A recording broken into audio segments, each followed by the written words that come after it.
Welcome back to episode 108 of the Disorganized Wizard Club podcast. My name is Alex. I'm here as always with Adam. Hello. And Cam. Hey. And we're a group of Ottawa-based players that play just about anything and everything we can qualify for. Talk about decks, tournament stories, just about anything to help you and ourselves get better at Magic. Hopefully. And as always, this show is brought to you by WizardTower.com. Great folks over there at the Wizard Tower sponsor this podcast from day one. Check out WizardTower.com for all your Magic single needs. And this week, they're holding their Black Friday sale this weekend, November 23rd to 25th. All weekend, Magic singles will be 20% off the usual free letter mail shipping on orders $15 and over, plus free UPS shipping on orders $150 or more that don't include Magic sealed product. All the discounts are set up and pre-applied, so no coupons are needed for this deal. You just automatically applied at checkout when you order online at wizardtower.com. And it's this weekend only, so get on that. Yeah, just be hammering on your wizardtower.com webpage to get in there because, man, I went nuts on it last year. Do you remember that? Yeah. I spent like $800 or something. There was like a solid couple hour period where I would just hear you make various exclamations like, I can't believe this card's that cheap. I'm getting 4. Like 5 minutes later. What? It's $2 for a foil? There's no way this isn't going up. Buying more. Oh, yeah. Dude, I bought something like, what did I buy? I bought like 35 copies of, what's the dumb land that's in Affinity? The new one from Aether Revolt. Oh, Spire of Industry. Yeah, Spire of Industry. They were like 30 cents or 20 cents or something with the like discount, right? For Black Friday. I was like, all right, well, what's like $4, you know? Yeah. And then I bought a dozen foil Spire Bluff Canals because they were like, oh, this was when you did it last time. Yeah. Remember that? I was like, look at all these. They're so cheap because it was like 20% off. I bought a bunch of fetch lands. Like I bought Scalding Tarns. I bought Liliana's. Yeah, dude, I just popped off. I just went nuts. And like, it's not like I get a discount because I'm like doing the pie. It was just the normal Black Friday get a discount. Black Friday discount. Yeah, that's what I'm saying. Like, it was just so good that I like was like, well, these cards are going to go up. Just buying a bunch. Hashtag MTG Finance. Yeah, don't sleep on it. This weekend only, November 23rd to 25th, wizardtower.com. Well, it'll probably happen next year too. Yeah. Someone in the Discord even like messaged like at Adam like, yeah, I got my history banales for $7. Thanks, by the way. All right, so we had standard GP this weekend, won by Jeskai Control, air quotes. This deck much less control than most of the Jeskai lists we've seen. Noted deep off the side of Control. Yeah, it's still Control, but noted archetypal staple in Control, Dive Down. Yeah, gotta protect that Enigma Drake. Yeah, 2 copies of Enigma Drake, 1 copy of Rekindling Phoenix. It's Adrian 4 Sullivan. Copies of Niv Mizzet, your boy. Yeah, big fan. That card's great. Mm-hmm. Card nuts. This list feels like the following happened. Go on. Adrian Sullivan wanted to go to a GP. As one does. Having not played Standard for a while, he inquired amongst his friends, what should I play at this coming GP? And they all said, play Blue-Red Drakes. The deck is nuts. We'll lend it to you. They lent him Drakes. He tried to play it. Didn't like it. Figured, maybe I haven't played it right. I'll give it a couple more reps. The night before the event, he's like, I just don't like Drakes. I don't understand why they said this deck was good. It's not for me. Happened to have some Jeskai cards laying around and like cycled through the vendors and just kind of built as much of a Jeskai control deck as he could from half of a Drake deck. Yeah, you still got your lava coils, some ops, a shock. Who knows? 2 Enigma Drakes. 4 treasure map main deck. Yeah. Which is, we've seen Azor's Gateway. We haven't seen Treasure's Map and main decks of Jeskai control decks yet. Yeah, or any deck. Kind of puts a hole in my theory. But I think it's sweet. Combos real well with your expansion explosions. Combos real well with your Niv Mizzet. Just casting expensive stuff and drawing cards, which this is sort of a tap out deck, right? Mm-hmm. Once it plays the early couple turns, it's just that's kind of why I said like control, air quotes, because it's not really a past the turn, like draw pass kind of deck. It's definitely not a draw go deck. No. It's draw go being the, draw your turn. Play a land your turn because they just want to counter everything and kill everything you play. Yep. Just defining the basic terms here, with the explosion in new players with MTG Arena. Yeah. But so Jeskai had a really good weekend this weekend. Not surprising. 2 copies of the deck in top 8, 10 copies of Jeskai in the top 32. Yeah. Definitely had the best performance of the weekend. Not really surprised to see it. No, I mean, not with White Weenie winning the Pro Tour. No. Like Deafening Clarion, just, pretty good. Jeskai was definitely set up to prey on those decks, and I think it was preying on the Golgari decks that came out to take advantage of the White Weenie decks. That also were lower to the ground. You know, we talked about last week on the podcast that they need to go back to Matt Nass's version from the Pro Tour, basically, which was a bunch of Wild Growth Walkers main instead of the side, which is what people were doing. If they were even playing 4 in the 75, not everyone was, but he was just playing the main. Got to go back to that to beat these White Weenie decks if you're green-black. Well, Deafening Clarion, tags those two if they don't pump it yet. It also just gets all Seeker Squire, Jade Light, and Merfolk Branch Walkers. Even if it doesn't happen to kill the Wild Growth Walker, Deafening Clarion kills everything else. Still very good against them. So, yeah. I mean, it's good against their deck. It's just stone cold, good against their deck. Yeah. Deafening Clarion kills everything in the format, basically, besides the Drake decks. But the Drake decks don't have a good aggro matchup. So if that was kind of what your day one meta was, right? You're expecting, well, I'm not going to worry about Drakes because it loses to, History Finale decks. Yeah. I mean, there's still a Drake deck in the top 8. I don't think the Drakes have as horrible of a matchup as everyone seemed to think as at the start. No, it's not as horrible. It's not great. Yeah, it's not great. Like your 4 toughness dudes do go a long way and gumming up the battlefield and stuff. But I do think that Murmuring Mystic is a card that's going to play a very important role in those decks going forward. Yeah. Man, that card's good. Yeah, I mean, I think that card was a good sideboard threat for control decks. That card is incredibly threatening. I mean, there was a time where Tolerant Sky Summoner saw sideboard and mainboard play. I mean, there is a time there, what's the name of the card? Young Pyromancer, all-star of every format. Yeah, right? Like, a 1/5 is just also dodges Lava Coil, Yeah. Deafening Clarion, yada, yada, yada, right? It does a lot. It's just hard to kill. For a lot of the red decks, it's really difficult to answer. You're usually not playing it until you can also get a couple birds out of it. Yeah. There's a cool deck in the top 32 that I wanted to talk about. It had a really good start to the tournament. It was the big red deck. Oh, yeah. That was Ben White's, right? Yeah. Was it Ben White's? Yeah. I don't remember. Benjamin White's? I remember seeing it. I don't remember who was playing it. Quite certain that's who it was. Yeah, I'll find the deck. It was just pretty sure he was a treasure map main deck. Yeah. Oh, maybe he didn't top 32. But he started 10-0. Yeah. Or maybe 10-1 or something by the time I saw it. But Oh. Oof. Didn't think that would go. Does that go on the recording? Yeah. Oof. Rip listeners. Sorry to your ears. They're probably just listening to it thinking their computer just made that noise. Dude, that's the Hopefully worst. it's not as loud as it just was. You know what's funny about that? When I was editing last week's episode, partway through the episode, the doorbell rings twice. Yeah, I remember. So I'm listening to it on headphones and the doorbell goes and it sounds like it's in the background because it was. Right. So I took the headphones off. I'm like, oh, the door ring? It went out. I'm like, oh, no. You got trolled? Yeah, I got trolled by our own recording. I wonder if anyone else got trolled. Yeah. Probably. Let us know in the comments if you got trolled. I always get got when I'm watching streams and a Discord, their Discord makes a sound or their Facebook Messenger pings them and I alt tab out and there's no messages because I never get messages because I have no. Feels bad, man. I just used to be in a lot of active group chats, but they all got deleted.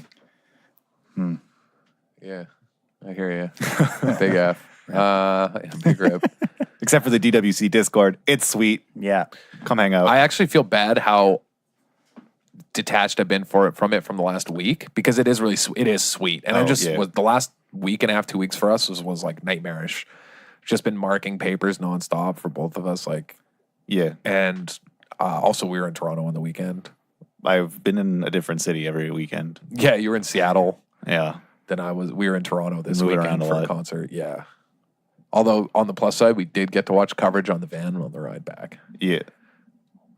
Confirmed anti-blowout. That's why I didn't know what any of the people's name was because it was on a phone screen. Yeah, we were watching and on I a phone couldn't. screen. I can't read letters that little. Yeah. because reading's already it impossible. was also really hard for me because I was wearing Cam's glasses because his prescription is basically the same as mine, tiny bit off. So it was like bearable. And it was fine, actually. It was almost perfect. Yeah. Because I broke my glasses in the mosh pit on Saturday at that concert. And so like I had to use Cam. Trying to keep pace with the youngins. Oh, yeah, just dude. moshing around. Just an old Professor Ben out there just getting it done. Like cultural studies. Yeah. Yeah. Lessons in communications. PT. But yeah. So we were just watching on the phone. Yeah, it's hard to see. But we got to, there's some sweet plays. There's some good games, yeah. The Drake's deck has some hilarious matchups. The control matchup for them feels good post-board. And game one, if they high roll RNG and get a few Drakes in the graveyard, it's unbeatable. Yeah, that like is my general impression of that Drake's deck, and probably why I wouldn't be able to stomach playing it. But the difference in power of that deck, if you like between the games where you happen to have 2 Arclight Phoenixes in the top 10 cards of your library versus none, it's so incredibly massive. Yeah. You just pop off on people. Like there were games where, they'd like bin 2 Arclight Phoenix early, and then for the next 3 turns, their opponent had to deal with 2 hasty 3-power creatures and whatever else they were doing just endlessly, and then their opponent died. Versus the games where they don't do that and they cycle a bunch of cards and they play a Crackling Drake and their opponent just rolls over them and it looks like they can't do anything. Yeah. It's a high RNG deck. Does a high variance deck. That's fine. Yeah. If you're It's so powerful. Like it's so powerful that that's what happens with the extremely powerful decks. They high roll and low roll. Yeah. But the mono red control deck you were talking about has popped up here and there. That deck looks sweet. Yeah, playing like Siege Gang Commanders and just like big red stuff. Yeah, it's like treasure maps, definitely treasure maps, Chain Whirler. Because Chain Whirler just still blocks everything. Well, it was kind of like the next level deck, right? Because everyone kind of knew that mono red would be poised to have a good weekend if a lot of people were going to show up with White Weenie. Because mono red being an aggressive Chain Whirler deck, you just automatically have a good matchup there. Yeah. So by taking that one step further, playing your mono red Chain Whirler deck, but going slightly bigger in big red, you give yourself your advantage against not only White Weenie, but also the mono red decks that are coming there to prey on White Weenie as well. Turns out it didn't work out that way for him. But well, I mean, the first started off pretty well. See, that's the thing. It's the day one thing. Like I said, like day one, all these decks could. Yeah. You know what it probably was for like Owen top 8ing with Drakes and a lot of Drakes doing. I was like, they just played against the Jeskai and like green black decks. You know what I mean? Yeah. That were trying to prey on day one decks. Yeah. So, but he probably got rolled against. Or like rolled the pairings, right? Like rolled high on pairings versus Weenie and red decks. But like Oliver too played mono red in top 16 or something, right? Yeah. Kind of funny that his day one was better because it seemed to me like a deck that was built to have very good game twos. Yeah, it definitely is because you can sideboard, like you can change which direction you go to more aggressive. I'm trying to remember what else was in the deck. A bunch of Phoenixes, right? Yeah. Rekindling Phoenix, Chain Whirler, Treasure Map, Banefires, right? Sideboard, yeah. And Fight with Fires. And it had like Fight with Fires too. Yeah. So that's pretty good against control too, actually. I'm trying to remember what else was in the deck because I don't know the list. I just know it from coverage. Was he playing Karn? I didn't see any. I don't remember seeing any. I could have swore I saw at least one. There might have been. You know what I mean? Like I would have been with treasure surprised. maps, yeah. With treasure maps, it seems sweet. If only he finished better and we could see his stats. God damn it. There are lists online somewhere that done like 5-0'd. Yeah. But then again, like everything, literally every brew you think of in this format and standard has 5-0'd. Yeah. You know what I mean? Like if you're like that deck is trash, it's 5-0'd. You know what I mean? Like it's appeared on a daily like deck list for 5-0s. Like Black White Vampires is 5-0'd. Yeah. Quasi duplicate. Oh man. Blue, black, quasi duplicate, 5-0. Multiple. What were they making copies of? Vampire Sovereign. I'm about it. Siege Rhinos, boy. Siege Rhino playable in standard. Vampire Sovereign. Will it ever start appearing in the standard format, or is it missing? It already did. It already has. It already has. Will we see it on coverage? Maybe. That card's actually good. Like, that's just a fact. That card's good. Right, but that drain is a lot. Like, Lightning Helix on a 3/4 flyer is still a lot, even if it costs 5. Yeah, but the mana's pretty easy on that card. Like, I still think that card has a home somewhere. I agree with you that it's good, but consider the example of Mono Blue Flyers, a extremely proved to be good deck that no one plays. no one will play it. A card being good doesn't mean people will play it. Yeah. So, like, Mono Blue Flyers is nuts. No one will play it. I don't know, man. What did Hemsley say? He said it in the pre-show. He's like, yeah, it's the worst deck he can never beat. I just lose to it constantly. Well, and I mean, this was the first weekend where Golgari really had a strong showing. Like 4 copies in the top 8 of this event, a bunch in the top 32. It had, like, I think 4 copies in the top 8 of the SEG team tournament as well. Copies in the Classic too. Let me see. Yeah, it's just everywhere. And it's just such a safe choice. Yeah. I also think it benefited from, so a couple episodes ago, I was talking about, especially before the Pro Tour, how because so many things were potentially good in Standard, there wasn't like, it was very hard to predict what the meta in a room would be. And then after the Pro Tour, I said that now I think it's going to revert into this sort of cyclic thing where there's going to be a lot of people playing White Weenie because the Pro Tour kind of started the format there. Like, White Weenie's good. So I'm not surprised that with a clear sort of deck that will be popular, the green-black decks were able to tool themselves in a way to fight a predicted meta, and so a bunch of them did well. And that's what we saw. They all went back to Wild Growth Walker's main. Yeah. Like, That's what Control did too. Like, you know what I mean? They were able to target clear enemies. like green-black. But the thing is, like, both the Control and green-black are also very good at adapting for games 2 and 3 against. Like, yeah, they might position game 1 against more aggressively slanted decks with, like, you know, a bunch of Clarions and like early removal, but they can pivot post-board to like answer each other, like the mirror. So, like, yeah, they're decks that can adapt. Whereas White Weenie, not like really in a, you know, not a deck that adapts well. No. Like, it's just not. It's pretty linear. Yeah. And that's fine. Like, I'm not saying it's a bad deck. It's just, you know, pretty linear. But yeah, my point was with Golgari having such a good weekend, we're probably going to see, it's already probably the most played deck in the metagame, but if you want to take advantage of it with your Mono Blue Flyers, now's the time. It's always been the time. Mono Blue Flyers has good matchups everywhere. But after, you know, this weekend, is it kind of safe to say that actually Jeskai is probably the best deck in the format?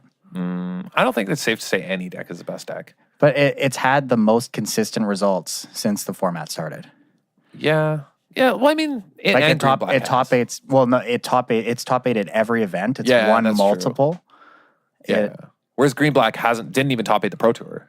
Yeah, it didn't top 8 the Pro Tour, and it didn't top 8 one of the first Standard GPs as well. Yeah, but the Pro Tour is like tough. Yeah, because you can't really put too much weight into the Pro Tour. But what I'm saying is like, what a statement to make, by the way, in isolation. You can't really put much faith into the Pro Tour top 8. But like what I'm saying is, it's the one deck that has actually just consistently performed always. Yeah, probably because of one card too. Which card is that? Teferi. You're the best card in Standard? You really? Shocking. Yep. Yeah, it's just I think that's maybe safe if you want to make that argument. I wouldn't say yes to any other deck besides possibly Green Black. That it's like the clear it's the clear number 1, but there are like tons of close seconds. Yeah. That would never surprise me to do well. It's those 2 decks. And yeah, I think your reasoning behind Jeskai being the best choice is fair. Yeah. Like, it's just Teferi. Like, the card's so punishing.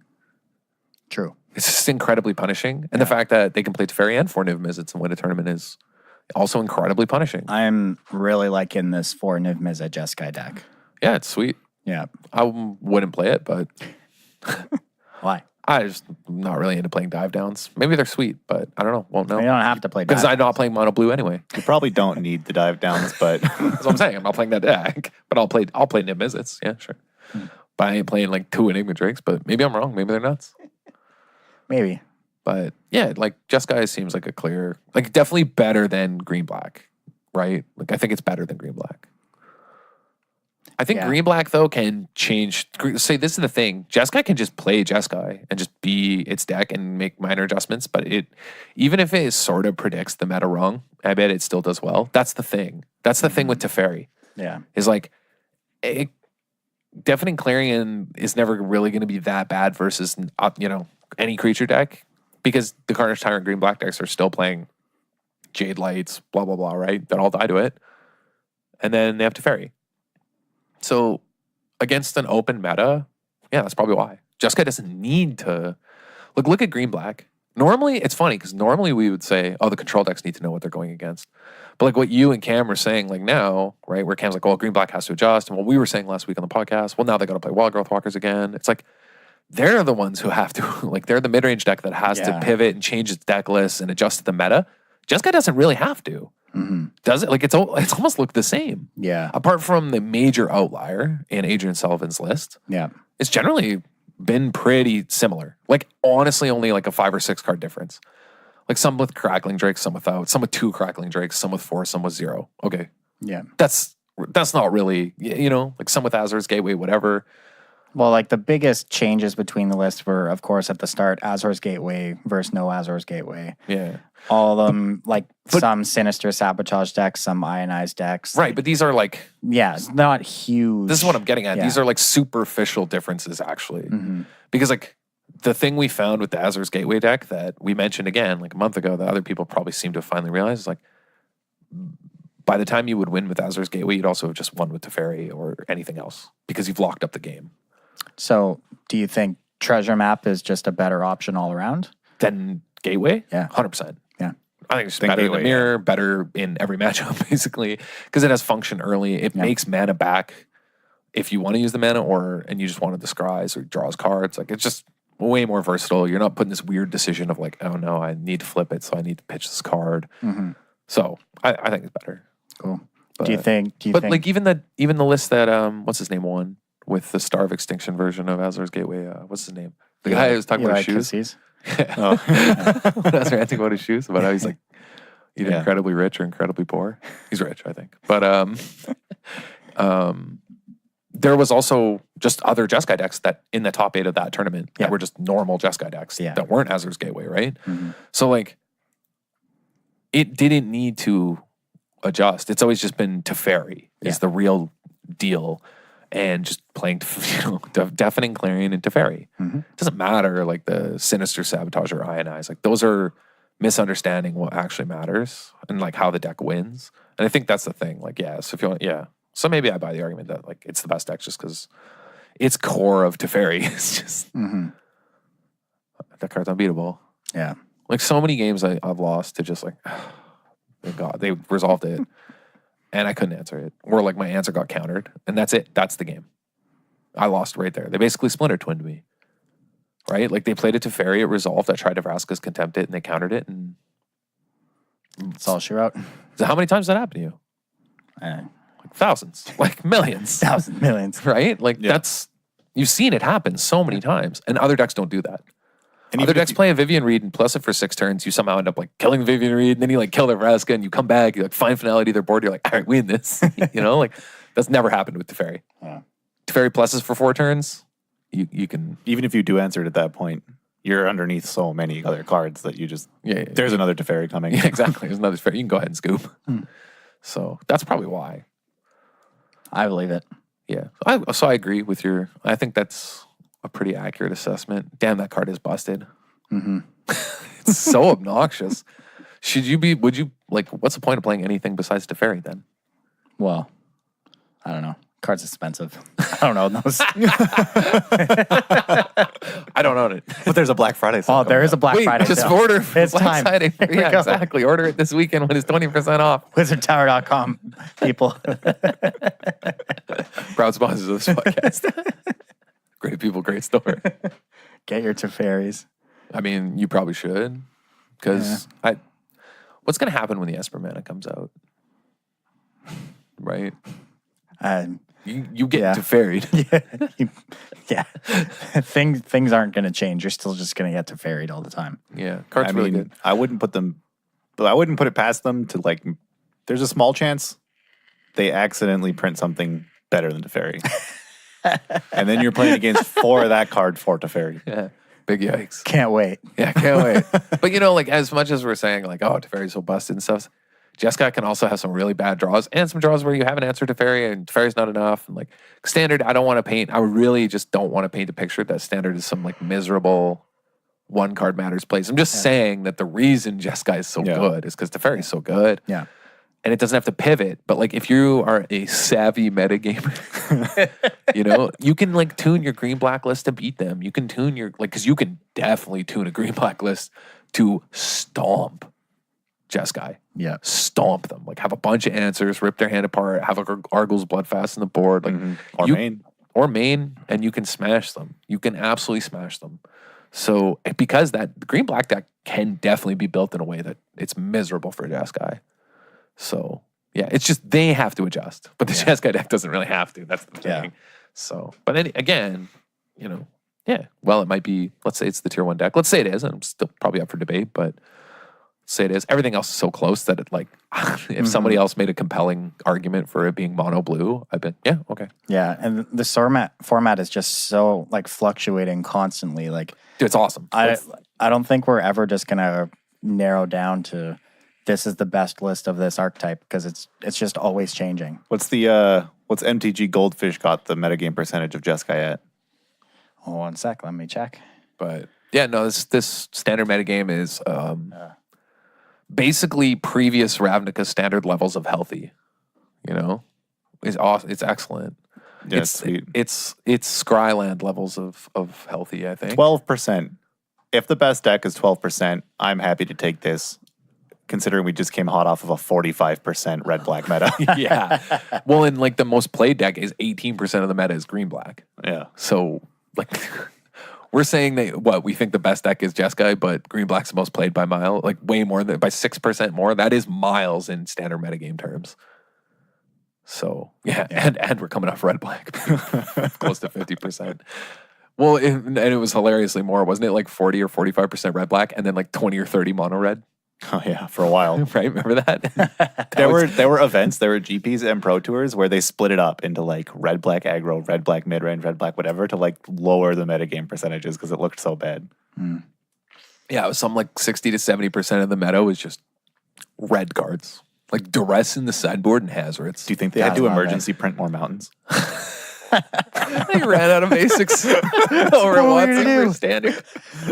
People are out here trying to play snow color mountains or whatever. What are they? Yeah. No, but Celestine tokens is 5% of the meta, mono red 8. Yeah. They won a tournament. Right. It took down the SEG Classic. Yeah. Man. Is it Drake's is 12% tie with Jeskai. Can we have a moment to humble brag though about this list that won the SEG Classic?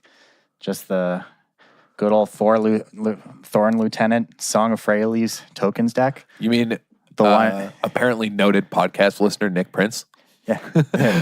Pretty much the list Cam was playing day one of this format. Literally day one at GP Montreal and Sci Events in the first legal days of Standard. I was just going, this deck's nuts. I didn't play the Cyberlink Migrations. I don't know what I played instead. Literal 5-card difference, basically, between what Cam played. Well, there's no Loxodons in this list. Yeah, there's no Loxodons. But they're playing Tristani Discord. Yeah, anyway, it's very close. That's fine. Tristani for Loxodon's fine. Maybe better. But yeah, this list is it's tight. Yeah, except for the 3 Legions landing. You hate to see it. Yeah, you got to play 4. Yeah, it's embarrassing. Yeah, it's a rough one. But yeah, Song of Freyalise. He even has the 2 Immortal Sun in the sideboard, the Knight of Autumns. The Nullhide Ferox. Yeah, just things that we were Immortal Sun. This is something we were playing. This is what was posted in our deck dump. Yeah. It looks like a deck we posted in our deck dump. It might have been, I don't know, it's pretty close. To the changes we noted in the Discord. So pretty sweet to see it win a tournament. So shout outs to that dude. Few card difference, but nice list. Yeah. I don't know. Deck's fine. Yeah. Looks good. Do you guys want to talk about the team tournament at all or what? I mean, there's not much to say about Modern. I think Modern's pretty... I mean, Dredge was the deck that won. Yeah, that's not surprising. Dredge, Bant Spirits, Mono Green Tron, Hard Scales. Just another day at the office. Yeah, it looks like Grixis Phoenix, some Arclight Phoenix, which we knew. There's a known thing. Yeah. Another Mono Green Tron, Mardu Phoenix. Of Tron in the top 8. Yeah, Tron confirmed best deck. I guess the worth noting is there are 2 Arclight Phoenixes in this top 8, but that's a known thing. People were actually playing Phoenix in Modern before they were playing it in Standard. Yeah. Yeah. Because with Bedlam Reveler, it is sweet. Or there's lots of different versions. Okay, though this is sweet. I didn't see that. He's playing 4 Crackling Drake in Modern. What a mad lad. And this deck's interesting. We're looking at Ross Merriam's Grixis Phoenix deck from the SCG Team Open. What charter course?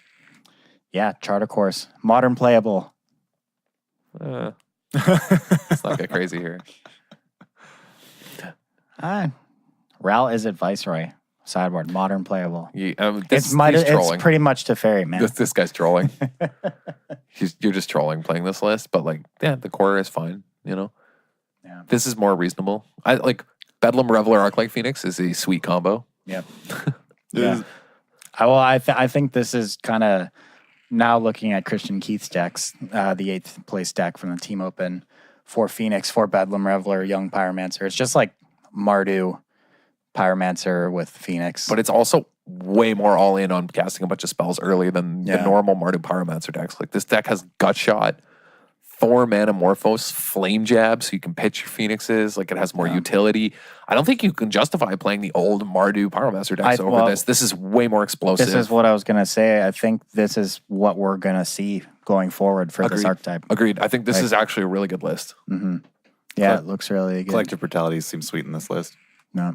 Oh, man. Right. Sweet and modern, which we've been saying forever, and you get to pitch your Phoenix. Yeah, is this the deck outside of like, I don't know, maybe Dredge that can take advantage of that card the most? Yeah, probably. Sweet. Yeah. I'm seeing Dredge win is just not remotely surprising at this point. No. Creeping Chill is that's a good card. Something to be said about cards that are free. Yeah. Casting free lightning bolts. Yeah, I get to cast free lightning bolts just for doing my thing. RNG lightning bolts from the top of your deck. It's like, oh, there's a lightning bolt. Take 3. You know, like it's so stupid. Man, oh, baby, a triple. Have you been seeing like the Delver and the Burn decks popping up in Legacy, playing like Intuition for Creeping Chill or playing Entomb for Creeping Chill? Oh yeah, you'll love to see it. Oh man, Experimental Frenzy, Mono Red in Legacy. Oh yeah, people are popping off. Wow. Those decks suck. Those decks are so bad. But they get people in Legacy because Legacy is a format that like you need to know what's going on the other side of the table. Or at least there's so much benefit to knowing or knowing what's happening on the other side of the table because you got to judge whether you should force a will this thing or not. Yeah. Right? Because you're 2 for 1ing yourself when you force a will. So weighting those decisions in Legacy is more important than any other format.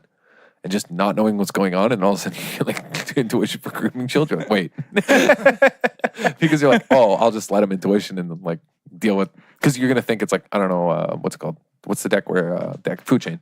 You're like, oh, it's like some sort of food chain thing. I don't have like an answer for that, or like I can stop it somehow, and then you just like take 12. Oh wait, you should have countered. Wait. Come on. I didn't agree to this. You know what? I just kind of thought of. Has there been a set since Return to Ravnica that has had multiple cards hit all constructed formats? Yes. Way worse. Cons. Treasure Cruise, dude. But like Dig Through Time. Okay. Gurmag Angler. But they're banned now. Who's to say that these ones won't get banned? Well, you said worse. That hit them worse. So let me tell you about bad. Well, is Return to Ravnica not arguably the worst with Deathrite Shaman? That one was pretty bad, but it lasted. No, it's not. It didn't last nearly as long, or it lasted way longer than Dig Through Time and Treasure Cruise. Those got hammered maybe instantly. In Legacy, it lasted longer. It died. And Modern. Did it last that long in Modern? Deathrite lasted longer than they did in Modern. They banned Treasure Cruise in like the 3-month cycle. Like as soon as that, remember? As soon as that Delver deck, they were like, get this out of here. Okay, well, for the sake of argument, outside of that wild outlier. And like, was there anything else from that set? It was just Dig Through Time and Treasure Cruise. And the angles, I guess. Big angles. I'm trying to think if there's more. Nothing like outstanding, right? Like Tassiger seems Tassiger's important. I'm trying to think. Tassiger's a big one. Obviously, the fetches being Modern legal. Yeah. That's actually nuts. Yeah. Yeah, no, that set was like changed Modern completely. Yeah. Like what mana you were allowed to play in Modern. I don't know, but this set has the best removal spell ever that printed. set got pod banned. Yeah, that set did get pod banned. Yeah, that set was nuts. That set got pod banned? Yeah, because Rhino was in it. Yeah, because Rhino. Yeah, dude. That literally is what, you know what I mean? Like, well, part of it. But yeah, the mana changes was a huge deal. All right. But no, like, yeah, the Ravnica sets are really, they do a lot. Mm-hmm. But it's so rare, right? Even like, to say a set even has an impact on Modern or Legacy is saying a lot about that set. Yeah. Because most sets just come and go in standard, and they don't have an impact besides one or two outliers. But to say a set just in existing had, several cards is a lot. Yeah. So, no, yeah, it's wild. But I think you're right, though, for people listening. This deck might be a really big player in Modern going forward. I think it has all the right... It's unfair. It's trying to do unfair things, but it's proactive, but it also has answers.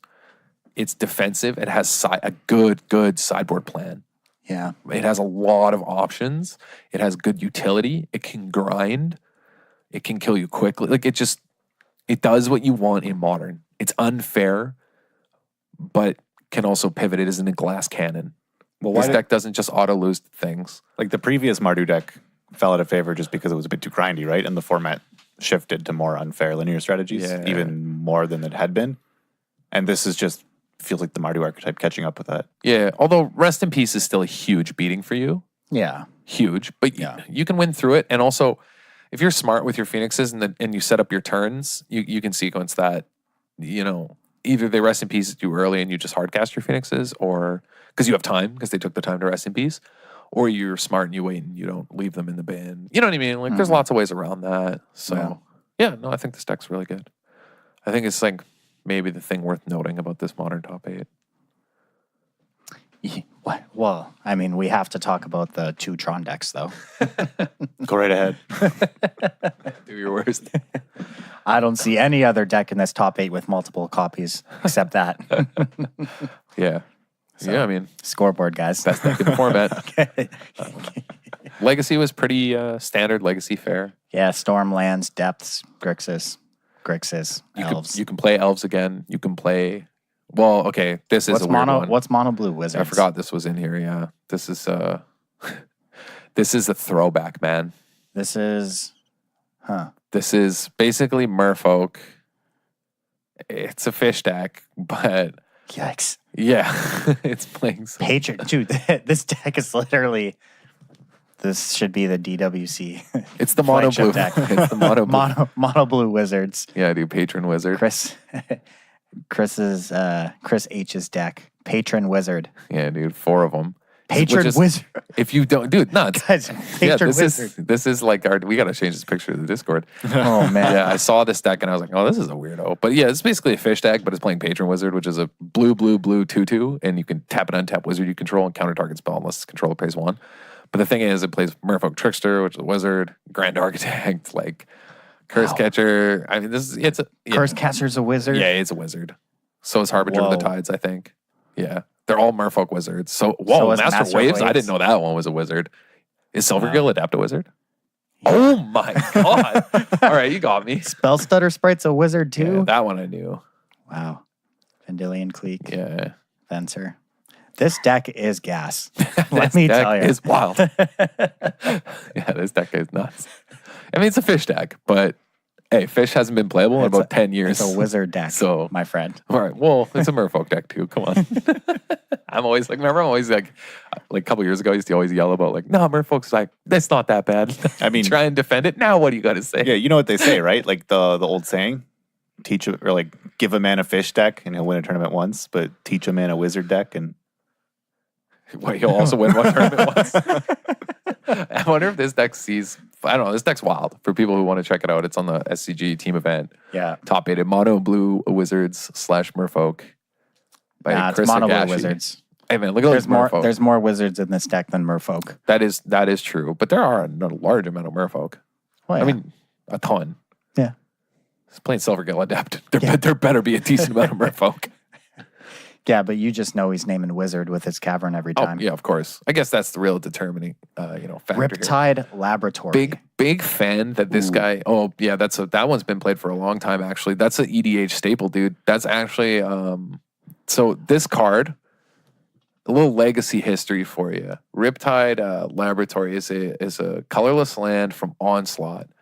Produces a colorless. Comes in play untapped. And you can pay a colorless and a blue and tap it and return target wizard you control to its owner's hand. You know this card actually was tech for a while in Legacy. Really? Oh yeah. You don't want to know what played it? Miracles and Snapcaster Mage. That's a sweet blow. Yeah. This card has come and gone with Snapcaster Mage here and there in like really grindy legacy metas. But in this deck, it's the not.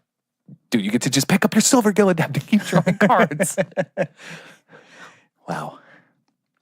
You just double tap things down with tricks. Wait, is Kira Great Glass Spinner a wizard too? Or it's just a it's spirit? a spirit. Dang, could you imagine you counter first ability and then pick her up? Whoa. Oof. Wow, we're back in. Easy Pete's. I think they thought about that when they printed Riptide Labrador.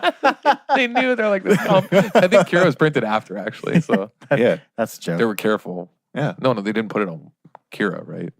Yeah. Oh, I thought you meant like when they printed Riptide Labrador. Yeah, I you did. said. Oh. Because that was ridiculous and it was a joke. But I'm saying with Kira, maybe they printed that card and they were like, yeah, maybe. we can never print certain wizards again. Yeah. You're really just limiting the design space. Yeah, exactly, because of this card. Yeah, this deck is insane. Wow. Yeah, Force of Will looking pretty good in this deck, huh? It's just 33 blue cards. Oh, wait, 32. There's a 1 blocking plus domain. Man. This is just the mono blue of Legacy, the mono blue flyers of Legacy. No one's So the going to deck- respect it. No one's going to respect it, but it's just going to kick your face in. Somebody's got to text Evan because there was a time where Evan played Grand Architect in Modern and wouldn't stop. It was like an issue. Like you just wouldn't win, but he just insisted on playing Grand Architect decks. Somebody's got to let that man know. I'll text him when I get home. But Mist Caller too. Look at this thing. That's nuts. Mist Caller. In the sideboard. Whoa. Yeah, dude. It is mono blue flyers. Mist Caller also a wizard. Does it stop dredge? Or like what's it stop? Non-token creature would enter the battlefield that wasn't cast, exile it. Gotcha. Sneak and show. Yeah. Oh, that too. Nice Yeah. sneak and show. Get up. This deck is wild. Wait. Man. Yeah, it's got some back to basics. 2 misdirections is hilarious. No way that's good. But I like it. I like that card. I mean, The misdirection? yeah, you're just using it to tag up him to Torex. No, I'll do for one myself and how I want to. Our friend was playing Burn in Legacy and got misdirection for lethal. Yikes. That card's fine. It's whatever. It's kind of a meme card, but it can have its, have its spots. You can cast it for free. Yeah, it's like Force of Will. Wow. It's like the 5th Force of Will. I don't know you'd want that in your deck. Sometimes, hey, you got to get them. But yeah, pretty funny, but. That's incredible. But otherwise, the top 8 was like pretty normal. But that deck does look sweet. Yeah. Man, there was also another Legacy tournament recently that Sneak and Show did very, very well. Also, that reminds me to say on the Discord for deck lists, I'll be posting a hot and spicy Legacy deck when I get home tonight. So it'll be there by the time anyone listens to this, which is a blue-white Delver list. Yeah. With Stoneforge Mystics. Yeah. What year is it? I don't know. The one in which Hemsley is creeping closer to Moto Trophy Leader again with it. Yeah. That's how good it is. Remember last time he was Moto Trophy Leader? Yeah. It was Hardened Scales. On Hardened Scales, yeah. Modern. He's like messaged me. He's like, so I'm like 24-1 with this deck, and I don't play Legacy. Like he doesn't know anything about Legacy. He's like, I'm like 24-1 across 5 leagues with this deck, and I just can't stop winning. So Wow. it's nuts. And I looked at it and I was like, okay, yeah, this deck's insane. It's just Delver with Stoneforge Mystics. It's just blue-white with like 4 Spell Pierce main, just proactive and defensive at the same time. So I'll post it. But the deck list looks really, really sweet. And to me, like, just no reason to play any other Stoneforge list. So I'll post it in the Discord, but you should check it out. Because when Hemsley says a deck is good, in the past, he's usually been right. So we'll ship it to the old Legacy listeners. All right. Moving on. We have a topic this week. Someone else dive into this? Taking the slightly average Bozier analogy, like they say take 650, you're like, take it. Yeah, so this is okay. If you apply this topic to your games of Magic, you will win more games of Magic. But it's not just a Magic concept; it's kind of a game theory concept. Because, Okay. what's wrong with game theory? It's You don't like Nash equilibriums? it's not applicable to like human v human usually, but I'm listening. That's what Nash talked about. No, I know, but He made it probabilistic, but yeah, exactly. Yeah, that's my problem. anyway, so you can apply this to a lot of games. For example, people who are on Deal or No Deal don't know how to use this thing. Like you watch them play Deal or No Deal, right? And the banker calls down. They're like they've opened like 5 chests or whatever. And it's like the expected value of the remaining or of their briefcase is like $500, and they get offered $650, and they all say no deal because they're greedy. Just take the $650. That's nuts. You just made a free $150, kind of. That's nuts. Yeah. Okay, so what spawned this? What are we talking about this week? Like, so, you just got to take the first thing that's slightly better than average. Okay, so what spawned this was I was talking to another friend about limited and how people surveil, and he goes, "Man, people just over surveil. That 2-1 flyer might have killed us." This guy binned it and then just like didn't really play anything else. We're like, sweet, right? And like, we didn't have an answer to a 2-1 flyer. Might have just killed us. But specifically on a trip back when we were in a rideshare, which was hype because it had free Wi-Fi and tablets, we were watching the GP, and somebody had a Doom Whisperer in play, and they got Star of Extinction. I think you remember this too. Yeah. And they surveilled from, I don't know, like 20. Yeah, they were at like 22.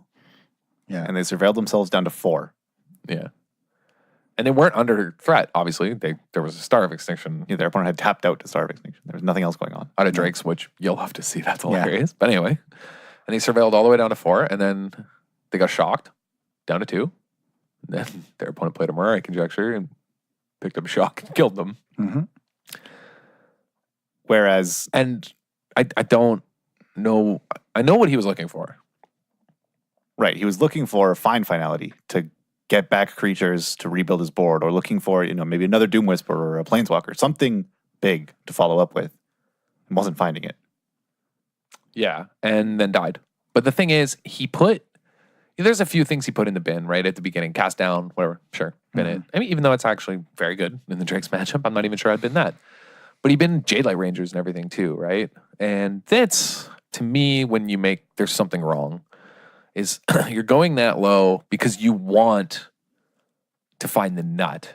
Like you're looking for the deal or no deal $1 billion prize, but you didn't need that to be up EV. You didn't need that to win. And to set the stage with this, his opponent was at 6 life already. Correct. His opponent was at 6. Jade Light Ranger and just some guys might have been enough. You know what I mean? And probably was. And then he died to shock. Yeah. He died to shock. When he was at 22 and put himself to 4 from a Doom. You know what I mean? Mm-hmm. Because he misread, and I think this is a common mistake, it's that he wanted something, but his opponent needed something to happen. And there's a difference, there's a disconnect between winning in those two cases. His opponent needed him to be at 4 to win. But he wanted to have something powerful. Yeah. But he didn't need that to win. No. And the difference between want and need is a problem here, I think, for certain players. Mm-hmm. So, yeah, like, you just, in that scenario, realizing that, like, you kind of got desperation Star of Extinction from your opponent and they don't have much else going on, and you're at 22 and they're at 6, like, you are already ahead. When you're surveilling, just take the first thing you see that's fine. That's a that will keep you ahead. Yeah. That keeps you ahead. It's like, yeah, you made this analogy earlier about Starcraft Casters, right? I thought this is really, even like, I don't know StarCraft really, right? But it makes sense. It was common advice back when I followed StarCraft, and they probably still give it among StarCraft coaches and StarCraft casters and various people, that a lot of newer players or inexperienced players will become slightly ahead, build up an army, go attack their opponent, think that because they're ahead they can attack to try and kill their opponent.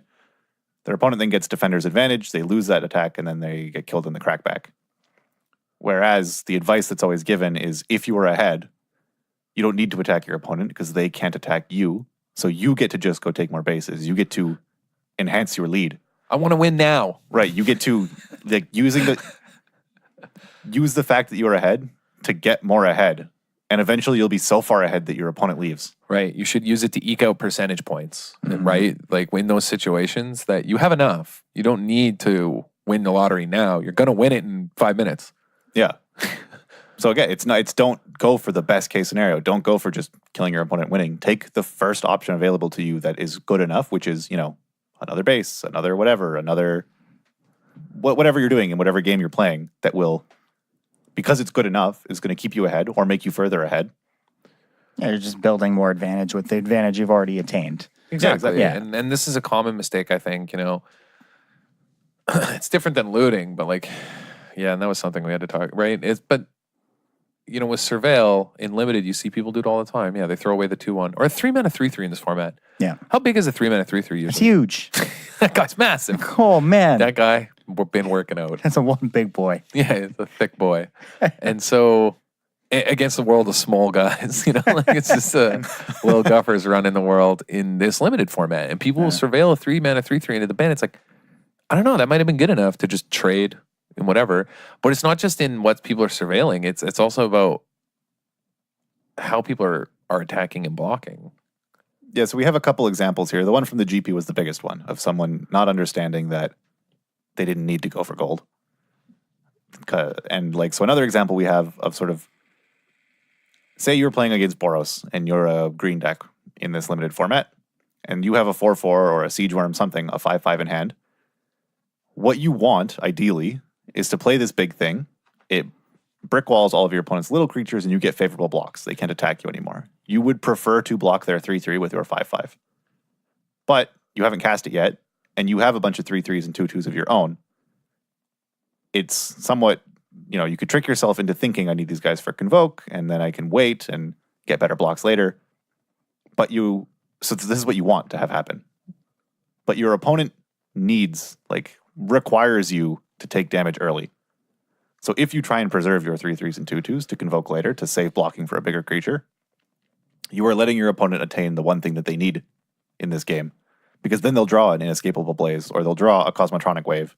And what you've waited for doesn't matter. You'll die anyway. Whereas those cards can't kill you if you traded aggressive early. So stopping your opponent doing what they need is far more important in this scenario than you getting the 5/5 you wanted and then getting Cosmotronic Waved. Yeah, that's a really good way. That's a really eloquent way of phrasing it. Perhaps this is actually the most eloquent argument ever for saying that in this format, Siege Worm isn't playable. Yeah, because it doesn't let you do what you need. Like it only ever lets your opponent do what you. Yeah, it incentivizes you to let your opponent do what they need to do. Yeah, because the most popular deck is Boros, and they have Mentor and all the other reasons that you should be trading.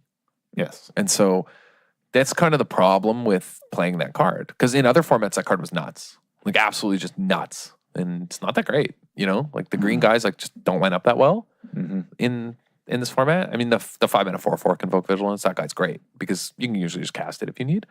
But Siege Worm's a little too slow, you know what I mean? In this format, it's hard to get there. And you kind of let them do what they need. Not just what they want. They're probably okay trading too. But they definitely need it to win, They might not know this. I mean, you might not know this. But I think that's a problem people make in, or a mistake people make in Magic, right? They think, I want this is going to be sweet, right? Yeah. I want this to happen. Yeah, but what do they need to win? I can't think of an example off the top of my head, but everyone's probably had this conversation with someone else who's playing Magic, or they're explaining to you their thought process and what was happening in a game, and I was holding this card to set up for this, and I had my whatever creature, and I just needed to draw this other piece, and then I was one card away. There it was, what I needed, because they played the whole game towards something that they wanted to assemble, and they're like, yeah, just all of a sudden I died. My opponent just top deck lethal, and I died before I could get my thing off. It's because you were working towards putting together what you wanted and ignoring that your opponent was also cobbling together what they wanted, but faster. Yeah. Mm-hmm. Yeah, it's definitely a mistake. People are just failing to read the context of the game, right? And I think people need to think about it in, I guess game theory terms more about what someone needs, right, to win. Yeah. And this matters just in sort of assessing the average case. It's good enough with Surveil, right? So how do you put this into practice? This is what we were talking about. Samples of Surveil. Keep the 3-mana 3/3, it's fine. Yeah. Unless you're really behind and you need the board sweeper in your deck to win. You need to find finality, so you bin everything that isn't find finality, because you start those cases where you play from behind are the best for teaching you the best way to play Magic, which is what needs to happen.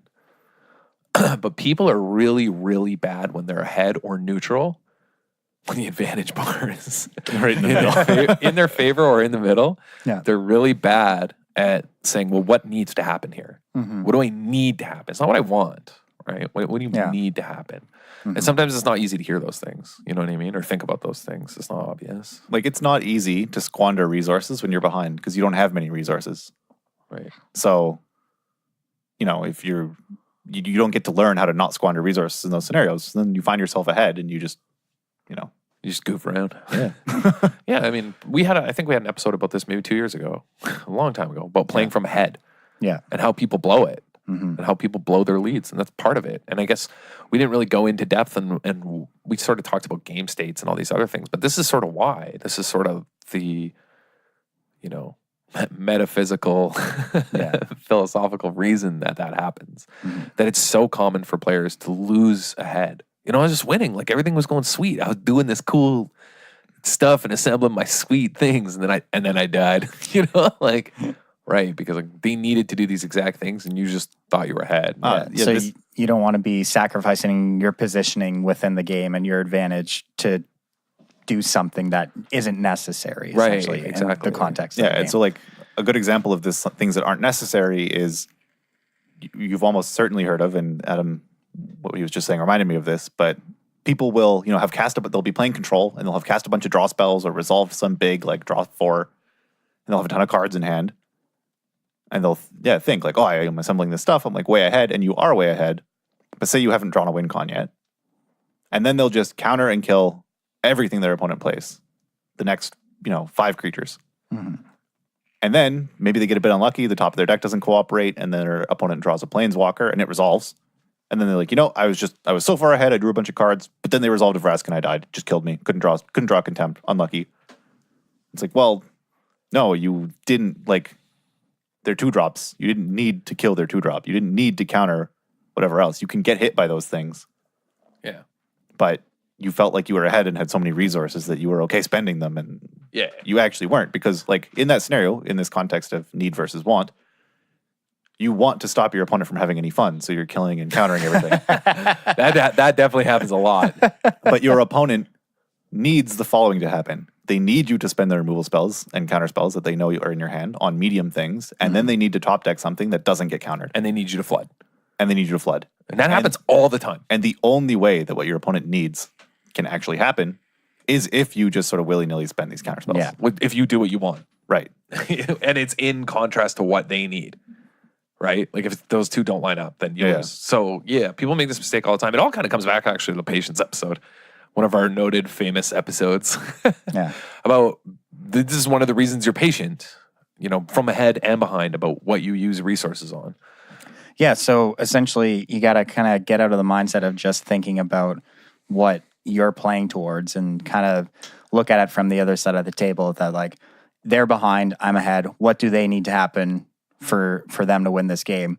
And what can I do to give them that? And or take it away. Yeah, exactly. Ideally take it away. But it's first recognizing that, right? Recognizing what they need and understanding that what's going on the other side of the table. And that's hard, but that's something you can do. And that's, I think, something that will help people win a lot more matches. And I think it will improve your game a lot. I think this is a really good episode and topic for thinking about that, about what's going on the other side. This is something that... It's funny, in some ways, people always, Tron's like a dumb non-interactive deck, whatever. It's actually, it's sort of a deck where it teaches you this for yourself as well. I want to keep this sweet hand. I just need to get lucky. Yeah. No, just mull. You just need to mull. Your opponent needs you to not play Tron on 3.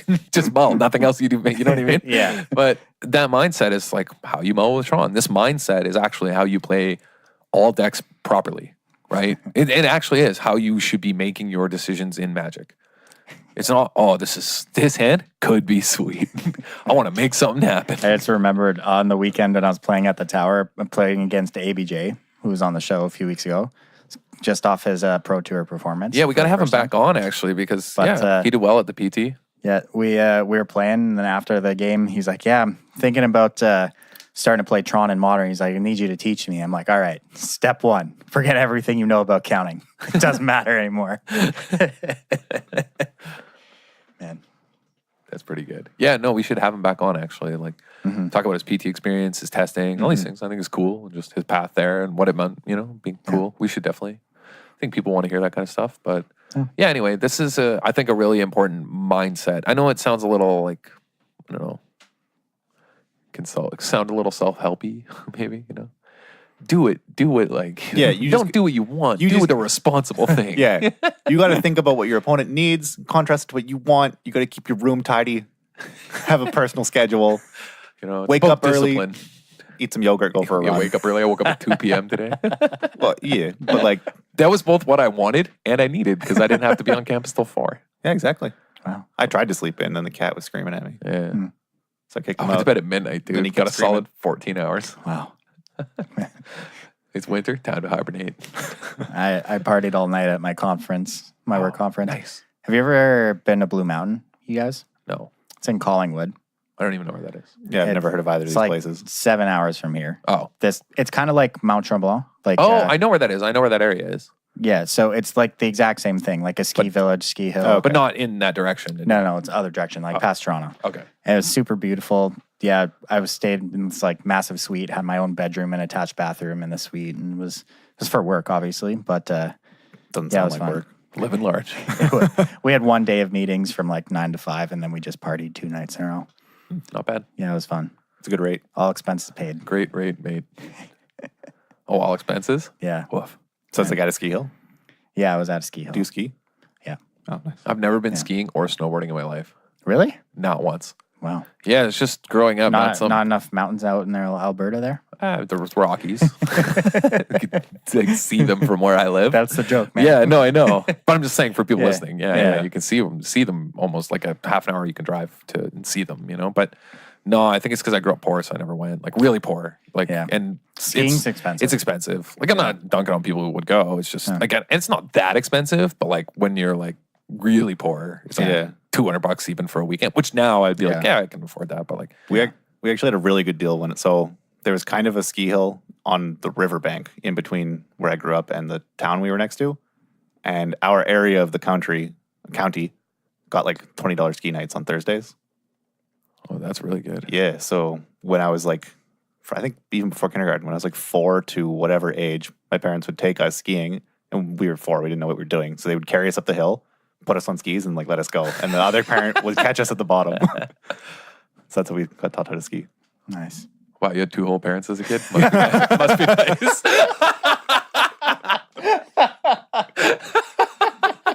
I see how it is with people who ski.